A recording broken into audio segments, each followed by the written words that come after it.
kita memasuki segmen khusus G20 dan ada sejumlah informasi menarik dari pagelaran acara G20 di Bali yang akan kami sampaikan. Informasi yang pertama, pengelola Bandara Internasional I Gusti Ngurah Rai Bali Angkasa Pura I telah mempersiapkan 40 slot parkir pesawat untuk para tamu G20 kategori VVIP. Direktur Utama Angkasa Pura I, Faik Fahmi, mengatakan para pemimpin negara di dunia akan mulai berdatangan sejak 12 November mendatang. Pihaknya juga telah menyiapkan terminal khusus bagi para delegasi yang menggunakan pesawat private. Menurutnya akan ada 39 kepala negara anggota G20 dan non-anggota yang akan mendarat di Bali seperti Presiden Amerika Serikat Joe Biden, Presiden China Xi Jinping, Presiden Rusia Vladimir Putin, dan lain sebagainya. Sementara Presiden Ukraina Volodymyr Zelensky dipastikan menghadiri puncak KTT G20 secara virtual. Hal tersebut diungkap oleh juru bicaranya Serhiy Nikiforov.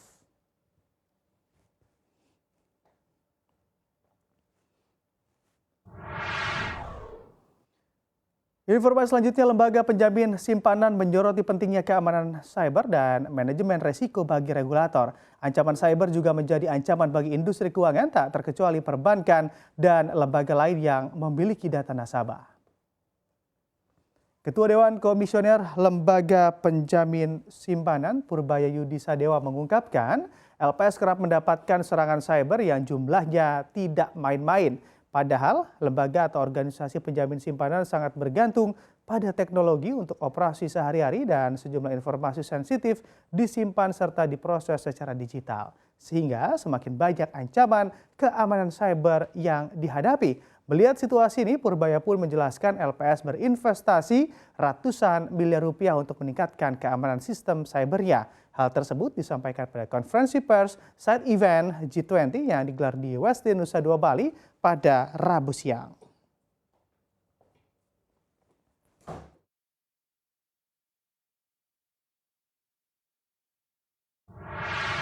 Ketika awal pertengahan tahun ya Bu ya, itu attack ke kita tuh sehari 200 ribuan attack. Tapi pertengahan tahun lalu ada yang istimewa sekali, yaitu ransomware masuk ke kita lewat email. Masuknya beberapa hari sebelumnya, tapi mereka mulai kerja hari Sabtu, Minggu. Senin terdeteksi oleh kita ada yang macam-macam dan kita langsung handle.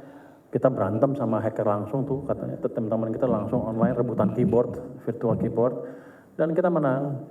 Kita bisa menang, kita bisa kuasai cloud punya si hacker itu. Ya, Menteri Koordinator Bidang Kemaritiman dan Investasi Luhut Bin Sarpanjaitan menegaskan Indonesia tidak bisa didikte terkait program dekarbonisasi oleh negara manapun termasuk negara-negara maju. Luhut bahkan menyinggung negara maju yang tingkat emisi karbonnya masih tinggi dibandingkan Indonesia. Berdasarkan data yang dimilikinya, Luhut mengungkapkan tingkat emisi karbon Indonesia 2,3 ton per kapita. Menurut Luhut, angka ini masih jauh di bawah rata-rata global yang mencapai 4,5 ton per kapita. Emisi karbon Indonesia juga jauh di bawah negara-negara maju seperti Amerika Serikat yang sudah mencapai 14,7 ton per kapita. Luhut pun menuntut keadilan dalam target penurunan emisi karbon global antara negara maju dengan negara berkembang.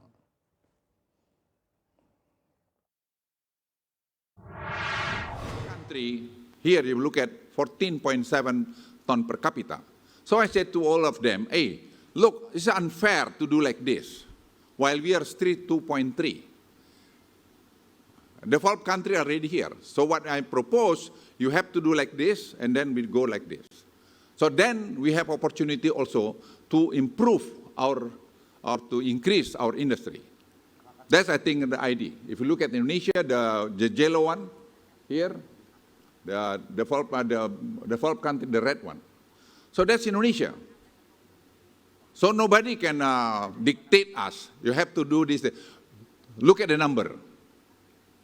That's a number issue not by us. This is issue by the developed country. So please do follow this one. So to all of you, my friend in Indonesia, please do understand, be proud to be Indonesia. Sometimes you guys thinking that we are behind. No, nobody can dictate this country, I promise you. Ya, masih sebagai rangkaian dari KTT G20, hari ini Lembaga Penjamin Simpanan menggelar seminar internasional yang membahas peran LPS dalam hal transisi energi dan ekonomi hijau. Dalam event tersebut hadir pula Menteri Koordinator Bidang Kemaritiman dan Investasi Luhut Binsar Panjaitan, dan sudah juga bergabung bersama kami jurnalis CNBC Indonesia Dina Gurning langsung dari Nusa Dua Bali. Ya Dina, untuk hari ini rangkaian KTT G20 sebetulnya apa saja yang dibahas di sana?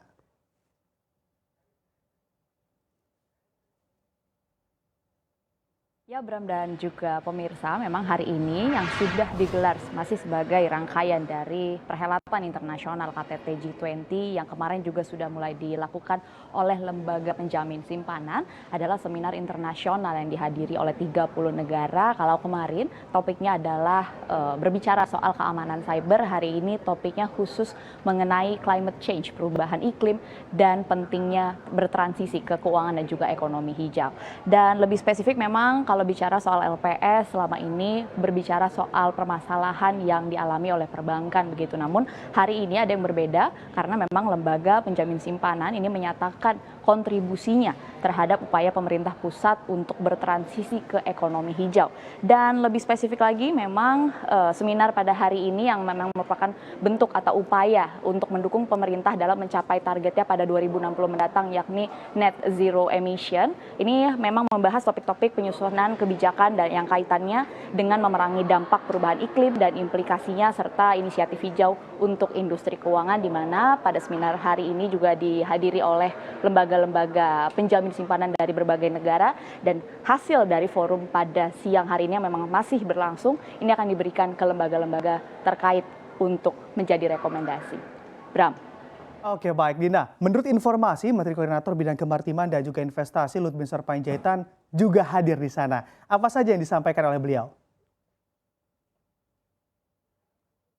Bram, memang Menteri Koordinator Bidang Kemaritiman dan Investasi Republik Indonesia Luhut Binsar Panjaitan pada pagi siang hari ini juga hadir secara tatap muka atau secara langsung pada acara LPS tadi pagi setelah ia memberikan pemaparannya pada seminar yang memang konteksnya di dalam seminar itu Menteri Luhut ini menyampaikan upaya Indonesia untuk mencapai atau untuk bertransisi menuju ke ekonomi hijau. Usai dari pemaparan, Menteri Luhut ini sempat menyambangi awak media dan memberikan informasi terkait dengan update kebijakan pemerintah pusat yang memang erat kaitannya dengan ekonomi dan situasi global saat ini. Dan yang menarik, Bram dan juga pemirsa, salah satu hal yang disampaikan oleh Menteri Luhut ini adalah di mana Menteri Luhut menyatakan bahwa dirinya optimis Indonesia akan menjadi salah satu negara terbaik yang memiliki ekonomi dan juga pendapatan tertinggi di dunia pada 2045-2050 mendatang, melihat upaya-upaya yang dilakukan oleh pemerintah, salah satunya adalah hilirisasi industri. Dan bahkan lebih jauh lagi ditanya soal kondisi global saat ini yang memang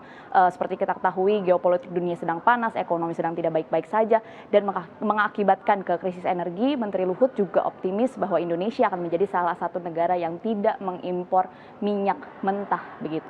Berikut keterangan lengkap dari Menteri Koordinator Bidang Kemaritiman dan Investasi Republik Indonesia Luhut Binsar Panjaitan. Semua apa yang kita lakukan sesuai dengan planning tadi, saya kira 2045, 2050, kalau orang meramalkan kita 4 besar ekonomi dunia bukan hal yang aneh, karena GDP kita di 2030 kira-kira 3 triliun, 3,5 triliun dolar. Jadi saya kira kalau semua downstream kita lakukan dengan baik, tadi termasuk palm oil tambahan, kemudian kita lakukan tadi dana desa untuk stabilitas di bawah, untuk tadi UMKM juga hidup, kemudian tadi government procurement juga dilakukan secara e-katalog, dan itu akan menciptakan lapangan kerja lagi buat jutaan rakyat kita dan membuat teknologi-teknologi kita berkembang. Kemudian tadi commodity price kita tidak tergantung lagi hanya kepada itu.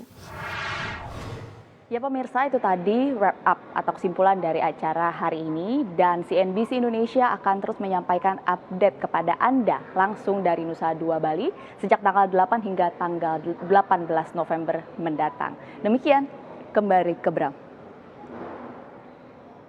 Oke, baik. Terima kasih Dina Gurning atas laporan Anda. Selamat kembali bertugas. Ya, demikian informasi dari Nusa Dua Bali.